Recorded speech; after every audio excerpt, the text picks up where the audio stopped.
जय राधा माधव कुंज विहारी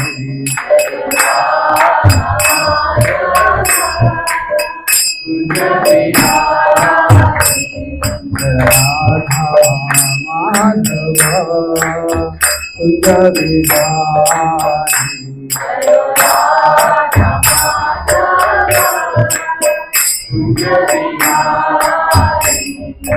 गोपी जना वल्लभा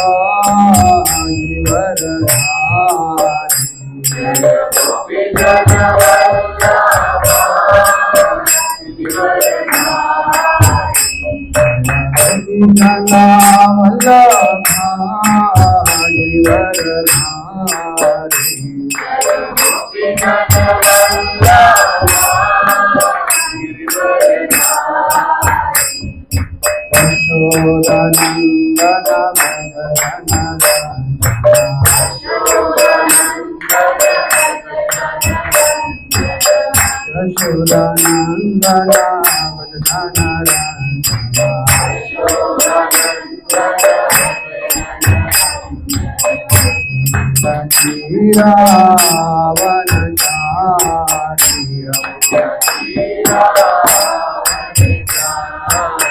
यमुना तीरा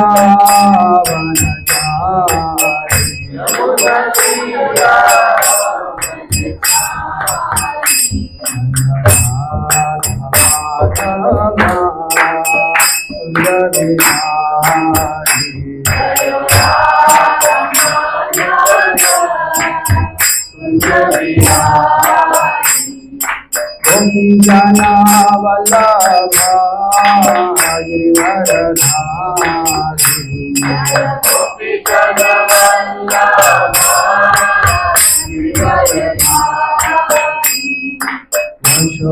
यशोदानंदन भज जन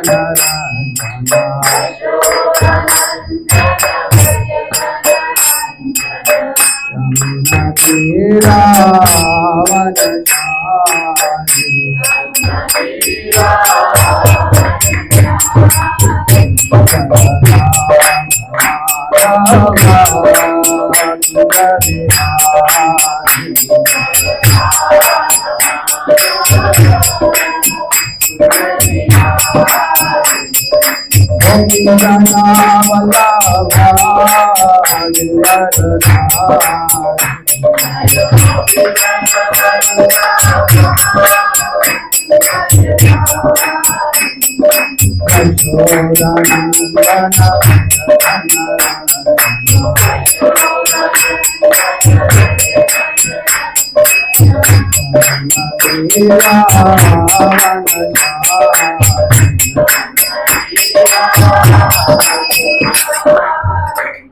जय Vishnupad Paramhans परिव्रजकाचार्य अष्टोत्तर शतश्री His Divine Grace AC Bhakti Vedanta Swami Srila Prabhupada की जय। जय विष्णुपाद परमहंस परिव्रजकाचार्य अष्टोत्तर शतश्री श्रीमद भक्त सिद्धांत सरस्वती गोस्वामी महाराज प्रभुपाद की जय। अनंत कोटि वैष्णव वृंद की जय। आचार्य श्री हरिदास ठाकुर की जय। ग्रंथराज श्रीमद भागवतम की जय। देवसी नलगंडा की जय। So you can see those, yeah. So today we are reading from Srimad Bhagavatam, first canto. Zoom, okay. Yeah. Okay. Okay. Yeah.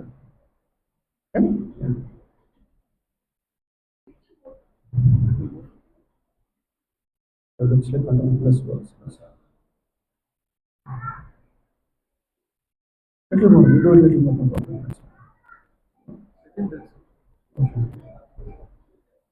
Okay.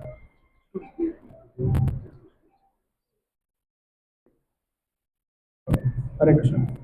So this is Srimad Bhagavatam, first canto, first chapter, verse 9. ओम नमो भगवते वासुदेवाय। ओम नमो भगवते वासुदेवाय। ओम नमो भगवते वासुदेवाय। ओम नमो भगवते वासुदेवाय। ओम नमो भगवते वासुदेवाय। ओम नमो भगवते वासुदेवाय। तत्र तत्राङ्गसयायुष्मन् तत्र तत्राङ्गज सायुष्मन् भवता यद्विनिश्चितम् पुंसामेकान्ततः श्रेयस् तन्नः संचितुमर्हसि तत्र तत्राञ्जयशायुष्मन् भवता यद्विनिश्चितम् पुंसामेकान्ततः श्रेयस् तन्नः संचितुमर्हसि तत्र तत्राञ्जयशायुष्मन् पुंसा भवता यद्विनिश्चितम् पुंसामेकान्ततः श्रेयस् तन्नः शंसितुमर्हसि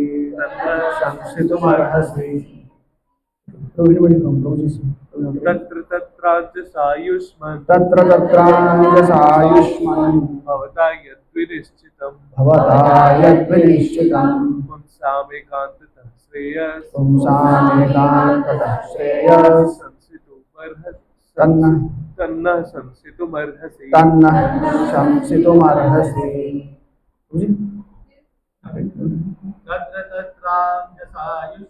तत्र तत्राञ्जसायुष्मन् भवता यद्विनिश्चितम् पुंसामेकान्ततः श्रेयस् तन्नः संसितुमर्हसि तत्र तत्राञ्जसायुष्मन् भवता यद्विनिश्चितम् पुंसामेकान्ततः श्रेयस् तन्नः शंसितुमर्हसि. Okay, Prabhu, we'll start from here. Tatra, thereof, tatra, thereof, anjasa, made easy, ayushman, blessed with a long duration of life, bhavata, by your good self, yet, whatever, vinishchitam, ascertained, pumsam, for the people in general, ekantataha, absolutely, shreyaha, ultimate good, tat, that, naha, towards, shamsitum, to explain, arhasi, deserve. Translation concludes by His Divine Grace, Sri Bhaktivedanta Swami Srila Prabhupada, Srila Prabhupada ki jai. Please, therefore, being blessed with many ears, explain to us in an easily understandable way what you have ascertained to be the absolute and ultimate good for the people in general. Purport. In Bhagavad Gita, worship of the Acharya is recommended. The Acharyas and Goswamis are always absorbed in the thought of the well-being of the general public, especially their spiritual well-being.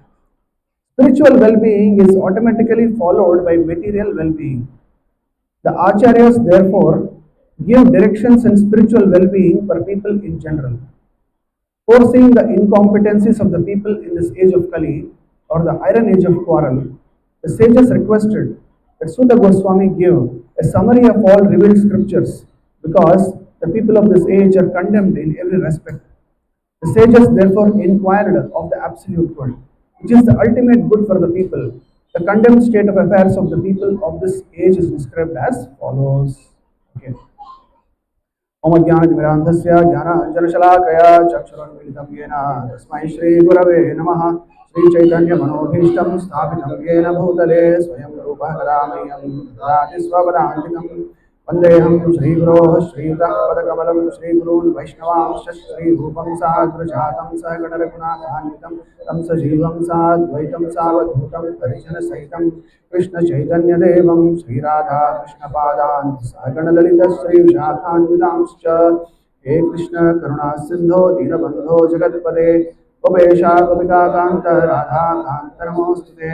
तप्तकाञ्चन गौराङ्गी Radhe Vrindavaneshwari वृषभानुसुते देवी प्रणमामि हरिप्रिये.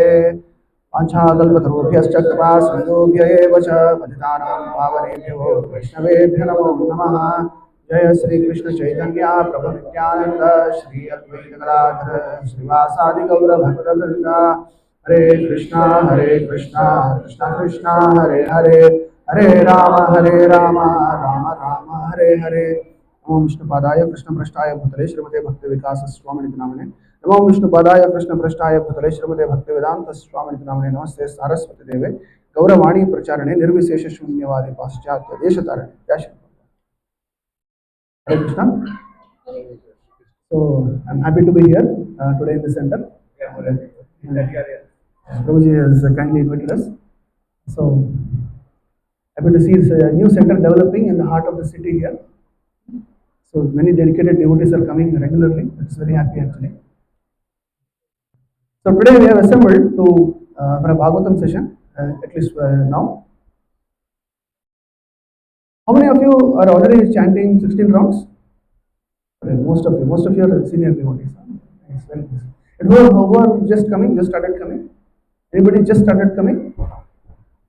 Okay, it just started coming. Right. So mix of all devotees is there. Okay. So here,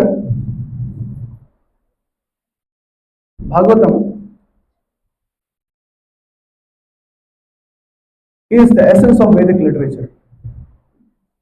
So the entire Vedic literature is slowly building up our consciousness to a point where we can accept Krishna as the supreme personality of Godhead.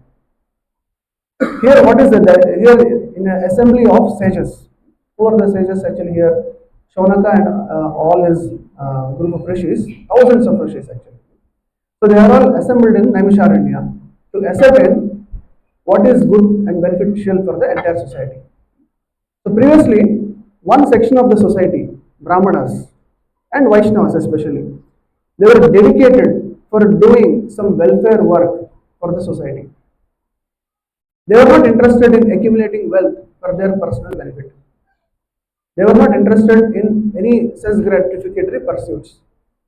They were sufficiently advanced in their consciousness that they were feeling compassion for the people, general society who is suffering in this material world. And the unfortunate thing is, many people in this material world do not even know the fact that they are suffering. The first realization, see, Bhagavatam is continuation of Bhagavad Gita, correct? So, who is it meant for actually? This is Bhagavatam, especially is meant for transcendentalists who are no longer interested in continuing the cycle of birth and death. This material world is a place of birth and death for the conditioned living entity. And this is not our natural position. And without even realizing, everybody is suffering. Anybody else doesn't agree that we are suffering? Anybody feels? So, why do you feel we are suffering? What is the proof that we are suffering? Desire is the proof that we are suffering. No. What is the proof that we are suffering? I'm happy, no? I'm happily sitting here. After that, they are not satisfied. We cannot control everything. Okay. Past karmas. Oh, because of which you are unhappy. Huh? So the proof that we are unhappy is that nothing goes according to our plans. We make so many plans, but everything is nullified. There is a higher authority which is nullifying all our plans. For example, we want to live happily have a nice job, have a nice family, have a nice environment, and live happily in this material world. But this problem is called Janma Mrityu Jara Vyadhi, birth, death, old age, and disease. I am happy with this body, but this body is not going to last forever. One day will Ajjantavantah Kauntaya Nateshwaram Devada. In this material world, anything that you see has a beginning and an end. I heard previously you had some other center before starting this, so that also had a start date and an end date. This is a new center, this also will have a start date and end date. Next another center will come, that also will have a start date and end date. This material body has a start date and end date. Anything you take in this material world the comfortable job we have, the comfortable family we have, the comfortable body we have, everything has a start date and end date. I want to have it, but I'm not allowed to have it. I'm comfortable here, but I will not be let in this comfortable state for very long.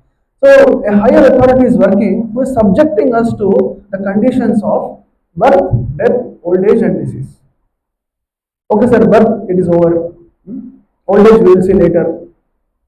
Death, okay, when it happens we will see. So disease, okay, what happens when it comes we will struggle. But for now I am happy. No sir, you are still not happy actually. So threefold miseries, Adhyatmika, Adidevika and Adibodhika. The misery is caused by our own body and our own mind are constantly acting on us. Some people have bodily problems, they are anyway suffering. And some people have problems created by mind. They actually do not have so much problem. But their mind makes them think, we have problem, we have problem, we have problem. Fail in one exam, jump from the building. So what it is? See, there is no problem. Your life would go on actually. But we see many people when they get their marks, right? Results are announced. Many people are disappointed with their performance and then they take extreme steps. Or people don't achieve what they want in their life and then they take their extreme steps. So, mind, it is the mind that creates a problem. Many people live happy life, mostly if mind is controlled. But mind creates a problem, body also creates problems. And okay, even if our mind is controlled, our body is okay. Other living entities will not let me be happy. Neighbors or neighboring countries, or at least mosquitoes, will not let us be happy. Then Adhyatmika, Adibodhika, Adidevika. Okay, sir, so all this also somehow I will tolerate. But Adidevika miseries are there. Miseries caused by higher living entities, demigods, and by nature actually. So I don't like to suffer so much in summer. So extreme heat is there. In winter, extreme cold is there. Then drought is there. Famine is there. So then floods are there. So I don't like all these conditions, but these are being imposed on me. So this is a very unnatural, material world is an unnatural situation for the living entity. These miseries are being imposed for a purpose. Dukhalayam ashashvanam. So this is the first realization that a living entity has. I am living in an atmosphere where there is no possibility of happiness. Whatever little achievements I make in my pursuit for happiness, they will all be nullified one day. How much ever hard we work to achieve whatever we feel gives me happiness will be taken away from me one day. And this journey continues. So in this journey, every time we have a new body, every time we have a new place, every time we have a new situation, but every situation similar, Janma Mrityu Jaravyari, A Brahma Bhuvanar Loka, Punaravartino. Even if you go to Brahma Loka, Svarga Loka, Mahar Loka, Janar Loka, Tapar Loka, and Brahma Loka, still the same problems are there. Krishna is not advising us to remain happy in any way. He says you cannot remain happy in any situation actually. So what if you go to heavenly planets, sir? Heavenly planets, is it good to go there actually? It's good to go, right? Heavenly planet, no need to go to school, no college, no office, no salary hikes, no promotions, no appraisals, no business, no nothing. The only thing is just morning to evening, find your suitable company and then enjoy. That's all. You have nice gardens, nice food, nice atmosphere, okay, nice music, everything is nice. Not the kind of music we hear in the Tollywood, Bollywood, no actually. So the music Gandharvas they sing actually. Oh, this is amazing it will be actually. When somebody sings nicely, you say Gana Gandharva, right? So Gandharvas personally are present there. They sing very nicely. Their tunes are extraordinary actually.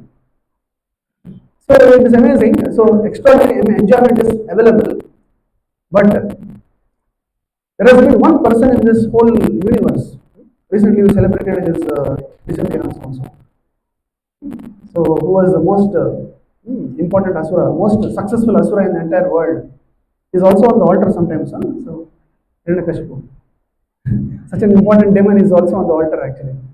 So he is especially important because Hiranyakashipu is a demon who was unparalleled in his achievements. Ravana also had rivals who were more powerful. My Ravana was there and others were powerful actually. Vayu was more powerful. But Hiranyakashipu, none was more powerful than him. There was no happiness that was not available to him, no world that was not accessible to him, no riches that were not there with him. But in Bhagavatam it is stated, in spite of having everything under control, demigods are under his control. You want AC, but he does not need AC. He will ask, why wind god, why they were to come and blow. Agni will just start. He doesn't have to suffer summer, winter, no, nothing actually. So everything is, and earth was also afraid, and she was automatically giving grains without even tilling. No agriculture, nothing. So everything was smooth. He was a beautiful woman, everything was there, riches, whatever you can think of. But still he was not satisfied. Still he was not satisfied. That is the conclusion. And there is another incident in Srimad Bhagavatam where there is Yayati and Devayani. Devayani is some daughter of Shukracharya. This Yayati was very fond of his wife. He was living happily with his wife and the wife. There is nothing wrong in it actually. There is nothing wrong in it. Everything was going fine. He was leading a religious, dharmic life. Everything was fine actually. But after enjoying for many years, unfortunately he becomes invalid and he becomes old because of the curse of his Shukracharya, his father-in-law, and his desire for sense gratification is still not satisfied, completely satisfied. Then he feels, without satisfying his senses, how can I progress to the next stage of my life?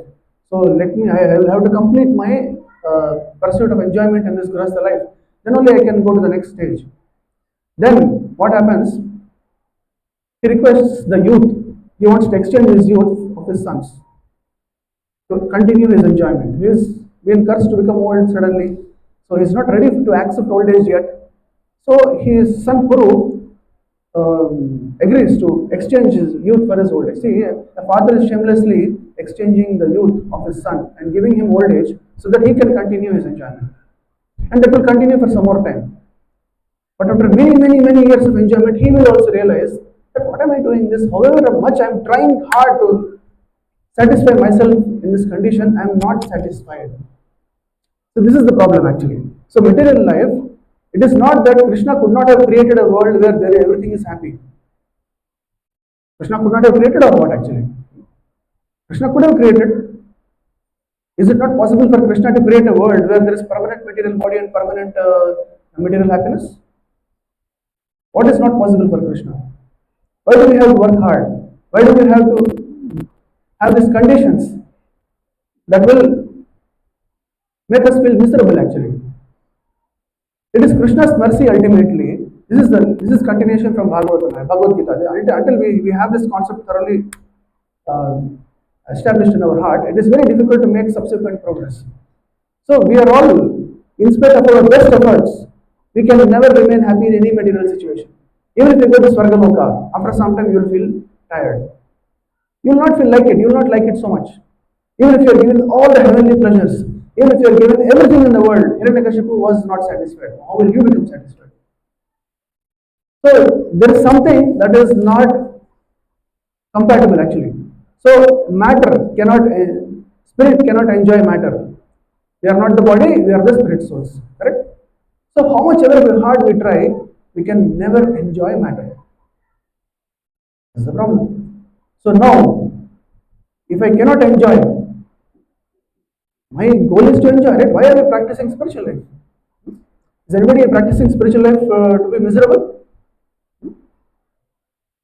Why are we practicing spiritual life? Why we have to get up in the morning, chant our rounds, follow for super-regulated principles, eat only prasadam, don't mix with outside people, read Bhagavad Gita, Bhagavatam, and do austerities? Why?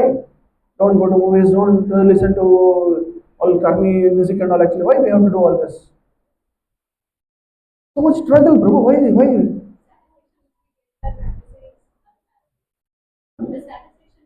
The satisfaction we get, okay? Why do you want to go to spiritual world? Good, that's a good goal actually, but why do you want to go? What is there that is not there here? Satisfaction, okay? Then? Krishna is there, but why you want to go to Krishna actually? Huh? To serve Krishna. Why do you want to serve Krishna? Absolute peace. We love the Krishna the most. Happy, correct. That is the word actually. So, so Anandamaya Abhyasa. Jiva's nature is to be happy. Jiva's nature is to be happy. So in the material world, it has been established in Bhagavad Gita. Please do not try to look for happiness in this material world. Brahma Bhora Lokar Punaravartyan Arjuna. This Krishna has established perfectly that in this material world, we are not supposed to look for happiness. Then what are we supposed to do here? We have come to a place, somehow or other, where there is no possibility of happiness. Suddenly, for example, you fall in a deep well, dark well. So what will you do actually? What will you do? Suddenly you find yourself, you are walking on the road and you suddenly fall into a deep dark well. What will you do? Shout for help, and you'll see if there is any chance of coming up. Right? Correct? Right. So we have unfortunately come to a place where there is no possibility of happiness. But Jiva cannot live without happiness even for a second. So what should the Jiva do? Just like that. See, suddenly if you fall in a deep dark well, you should start shout. Every endeavor, every second, every minute should be focused on how to get out of this situation. See, unfortunately, we want, actually we want happiness, but unfortunately we are in a situation where there is no possibility of happiness. Suddenly we find ourselves here. Why I came here, how I came here later. You're on the level, well, you think, why I came here, how I came here? No, right? You come out and then think about it. So, first we have to come out. Every second of our life, every second of our situation has to be used in ensuring we come out of the situation every time. This is called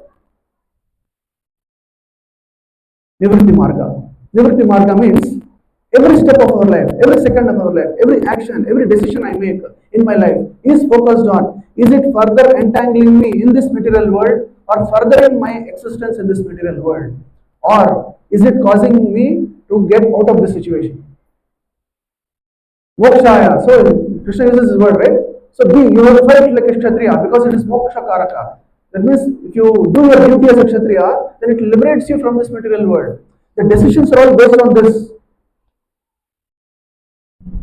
Whether I should do this, I should not do this. Whether I should go there, I should not go there. Whether I should feel like this, I should not feel like this. Everything is based on this one thing. Is it pravritti or nivritti? Is it entangling me further in this miserable world or is it liberating me from this material world? That's it. Right? This is what is the ultimate reality. So our attitude, we have to absorb this consciousness in us that my life is meant for spending in such a way or dealing in such a way that I should come out of the situation. The moment we start feeling comfortable in this material world, that is our first problem actually. If you go into a deep dark well and feel comfortable in the well, okay, somehow you come to this dark well, so let me find some enjoyment here. That is a foolish proposal actually. It's a very foolish proposal. Right? So not that we are not saying don't have any happiness. Jiva needs, without happiness it cannot survive. So what are we doing in this material world? We are material world. We are endeavoring every second to go back to our original situation where there is happiness. So now coming back to this word actually. Now how is it possible? See this Shaunaka Rishis, if you see, we want happiness. That is why we want to worship Krishna. And the only secret people don't know is the more selfless we become in serving Krishna, the more happy we will become. See, in material world it is reverse, right? I will become happy if people serve me. But it is not true actually. Our natural position is servant of Krishna actually. Jivana Swarupa Krishna Dasa. That is how we become happy. How is it, sir? By serving, how can we be happy? How can you say like that? By serving anybody becomes happy? You become servant of somebody, you will become happy? No, right? See, but we want to become servant now actually. So that is why Bhakti Siddhanta Saraswati Thakur says we are apaswartha parayana. We don't know where our self-interest is. So it says our self-interest, you want to be happy, right? Your self-interest is your happiness. Your happiness is in serving Krishna. The more selflessly we serve, the more happy we become. Two examples are given. One is just like a tree becomes nourished when the root is watered. or every part of my body becomes nourished when my stomach is served. Correct? So there is a center. If we served, then everything becomes happy. Hmm? Correct? If my stomach is served, my hand is happy, leg is happy, my face is happy, everything is happy. But if my stomach is not served, then I serve my hand separately, leg separately, face separately. It is not going to help. Correct? So serving stomach. So what is the hand doing now? My hand is focused on serving my stomach. My legs are focused on serving my stomach. Where should I go so that I can get money for eating? What should I purchase so that I can cook for eating? Everything is focused on, all my organs are focused on how to serve the stomach. Right? So then my hand is also happy, leg is also happy. Krishna is like that actually. By serving Krishna, everybody becomes happy. By decorating Krishna, we become more beautiful. By serving, we become more happy. What is the proof that by serving Krishna, we become happy? What is the proof? If anybody asks you, hey, show me the proof. What is the proof that by serving Krishna, we become happy? Any one proof? What are so many proofs we can tell? One proof at least. Hmm?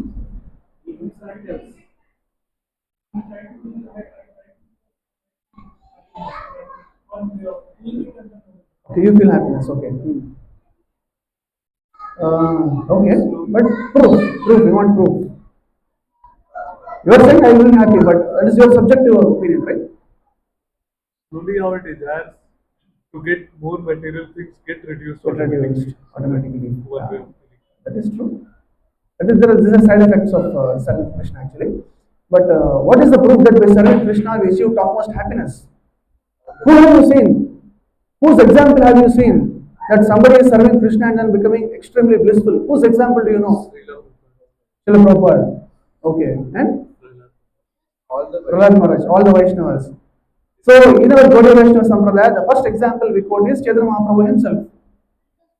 Haridas Thakur, exactly. Very nice, good, very good actually. Who told you about Haridas Thakur? Who told you?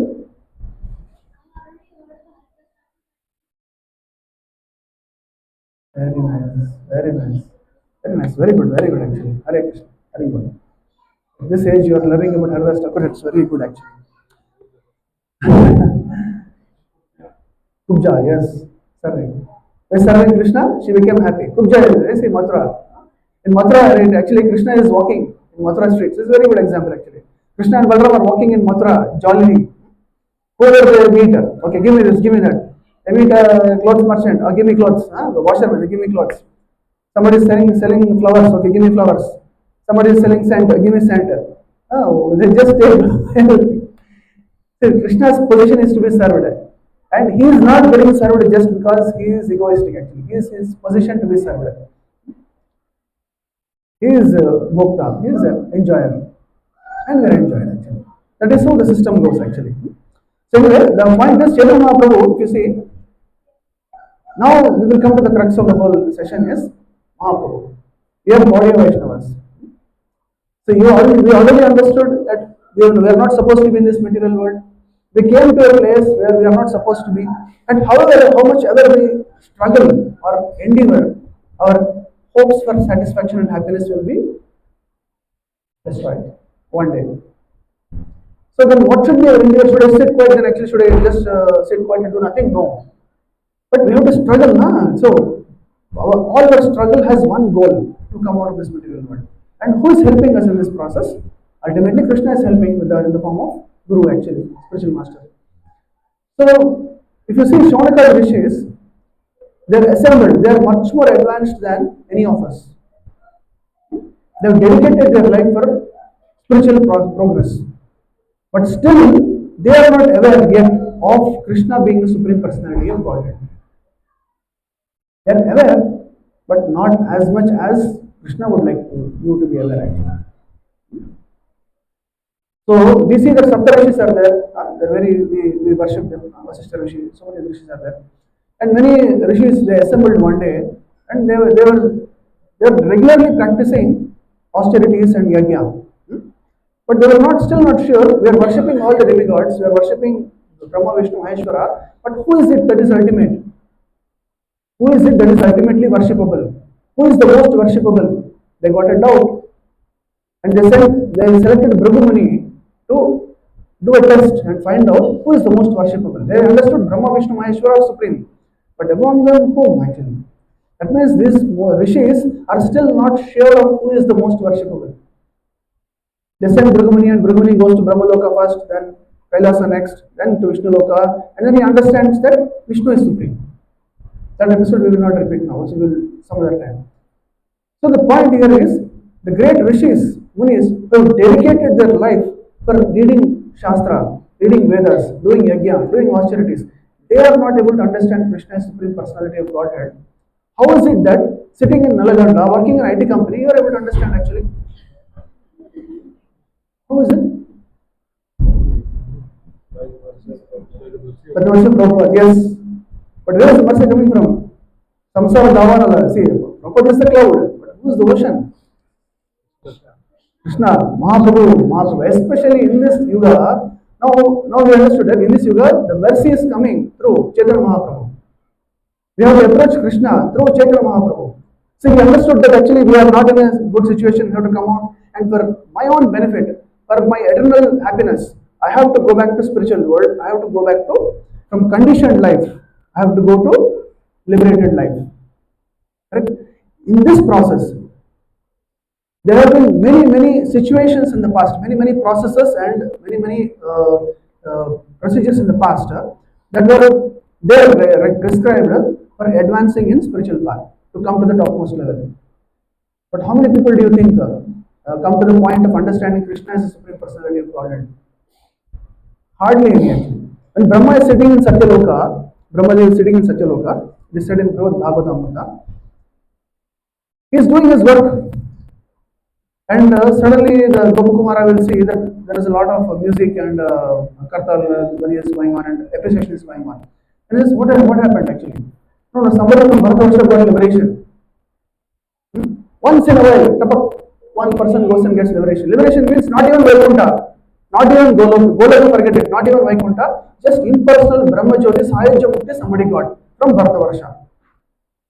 After long, the Brahma's one day is our, how many days?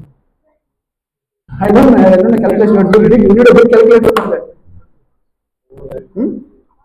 1000 Chaturyugas. 1000 Chaturyugas. Each Chaturyuga is 4,32,000 into 10. 43,20,000 years into 1000. You need a big calculator actually. How many years? So Brahma is doing his job, and once in a while, somebody is going to Sahajya Mukti. And somebody becoming a Vishnu Bhakta and going to Vaikuntha is extremely rare. Brahma also does not see many such occurrences in his whole day. But there is only one time in the day of Brahma, this 10,000 year period, golden period of Chaitanya Mahaprabhu's moment, where devotees just go in flocks, where not even 1% was going to Vaikuntha, hardly anyone goes in the entire day of Brahma. Now, flocks of devotees are going, in bunches, they are going back to Godhead actually. So, Chaitanya Mahaprabhu's movement did not end 500 years back. Chaitanya Mahaprabhu's mercy is going on even now actually. His movement is still continuing.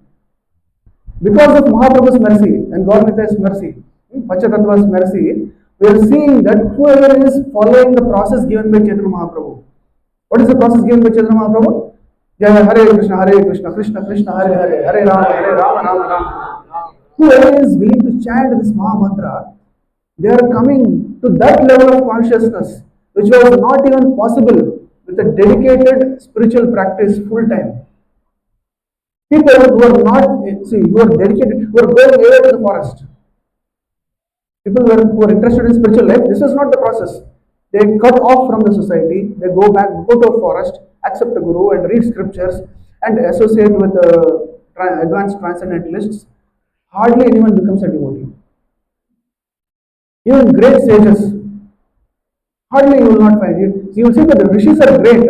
So many rishis' names you will read in Ramayana, so many places, but hardly anyone is a pure devotee. There are great people, but hardly anyone is a pure devotee. There is just like Sonakal rishis, they still have a doubt. Who is supreme? What is the ultimate benefit for us? Whom should we worship? But similarly, just before in Mahabharata time, there was one assembly, Rajasuya Yajna was happening. In that assembly, the Rajasuya Yajna, one of the key rituals in the Rajasuya sacrifice that Pandavas were performing was all the kings when they were assembled all over the world, every king was invited to Hastinapura, Hastinapura, this Indraprastha, so capital of Pandavas kingdom. Everyone is present. Then Yudhishthira Maharaj is being told, now please call who is most eligible actually. Then he will respectfully approach Bhishma Deva and he will ask who is the most worshipable, who is the most respectable in this complete assembly. In that assembly, Narada Muni is there, Vyasa Maharshi is there, and many demigods are there. But Bhishma Deva tells without any doubt, not only here in the entire universe, there is only one person who is most respectable, that is Krishna himself. You are thinking that he is your cousin, but he is the supreme personality of God. So then he is without any doubt, because Bhishma Deva is a pure devotee. We want to go to the level of Bhishma Deva and Kunti Maharani. Correct? So only very few, even Mahabharata time when Krishna was personally present, very few people knew that Krishna is the supreme personality of Godhead. Very strange, no?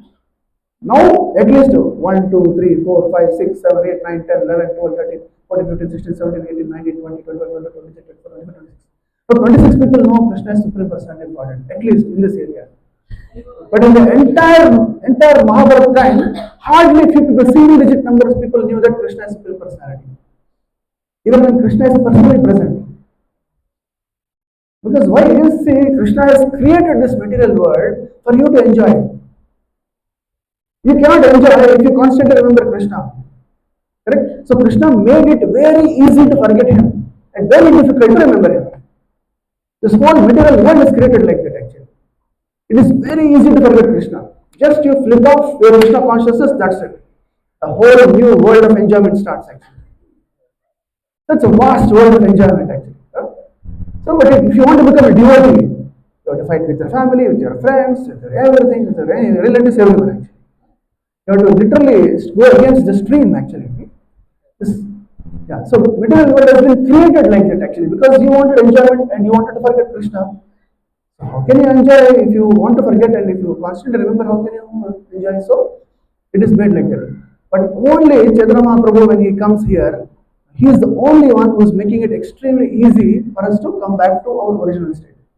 If you did not take Mahaprabhu's mercy, then to reach the stage that we have reached now would be almost impossible for any person actually. Extremely difficult. This is a Vedanta Sutra. Bhagavatam is natural commentary of Vedanta Sutra. What is Vedanta Sutra actually? The essence of all Vedic literature. What is the essence ultimately? The essence is very simple. We are writing so many books, so many things. So Krishna is the supreme personality of Godhead. He is the one. He is the Janmadhyasya. Krishna is the source of everything. Of spiritual worlds, of material worlds. Mainly Krishna is the source of all happiness. So you want happiness, right? So if you want happiness, you should go to somebody who is the reservoir of happiness, correct? You want milk, where do you go to for milk? Milk comes to your house. But previously people used to go to milk booth. There is a lot of milk. You can get some milk. You want money. You go to ATM or bank or there is a lot of money. Get some money. Right? You want gold. You go to gold shop or gold mine and get some gold.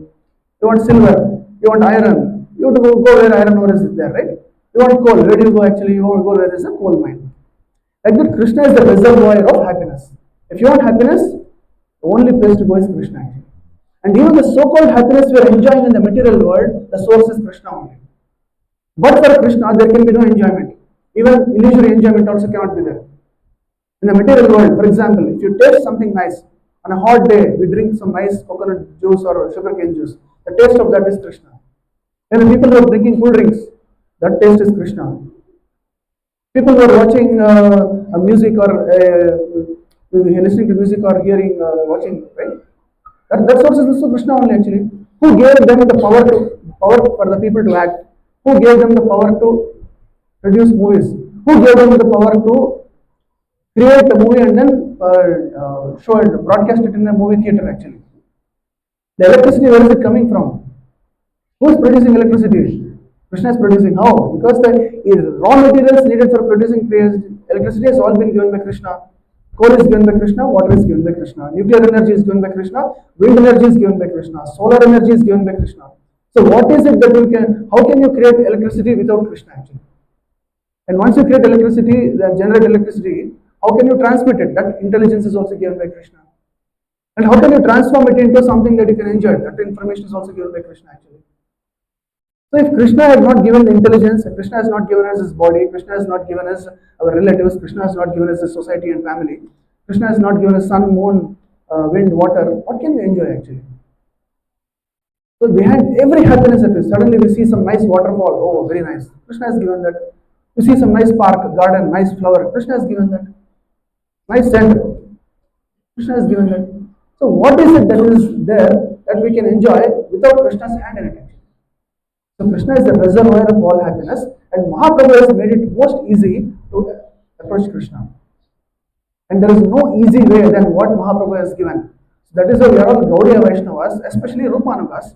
We follow in the footsteps of Prabhu Goswami. Chaitanya Mahaprabhu personally, when he was present, hardly anyone knew he was the Supreme Personality of Godhead. He did not advertise.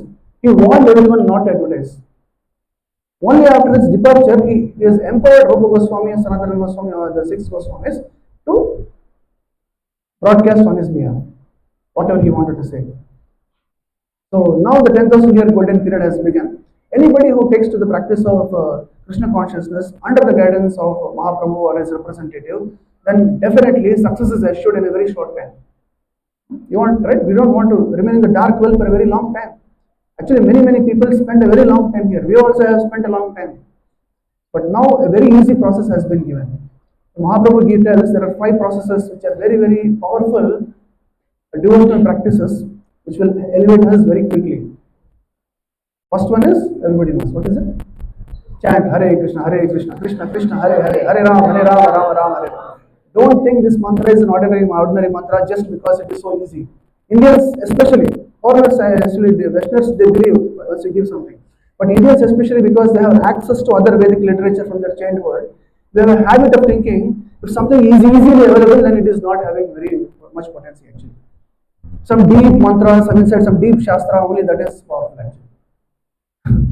Something is given easily, we don't believe. So Hare Krishna Mahamantra, Mahaprabhu has told, this mantra has the power. Whoever chants it, their love for Krishna arises automatically every day actually. This is not an ordinary mantra. Don't have to waste time in anything else. Just chant this as much as you can. Then wherever you are, sir, Prabhuji, I don't have time, I have to go to office. Well, you're going to office, on the bike chant actually. So when you're coming back from office, chant. Wherever you're coming, wherever you get time, on the playground or in the apartment, wherever you have time, you can chant actually. In whichever situation you are there, you can chant. So Mahaprabhu has given this blessing of Hare Krishna Mahamantra. Whoever chants it, their love for Krishna arises. And whatever Vedanta Sutra you want to understand, right, automatically it will be revealed. Today you are not able to understand not because we are giving classes. Because Mahaprabhu's mercy is there. You are chanting Hare Krishna, that's why we are able to understand. If somebody is not chanting Panchatattva mantra and somebody is not chanting Hare Krishna Mahamantra, how many other classes you give, they will not understand. Not possible actually. Because knowledge is always revealed from within.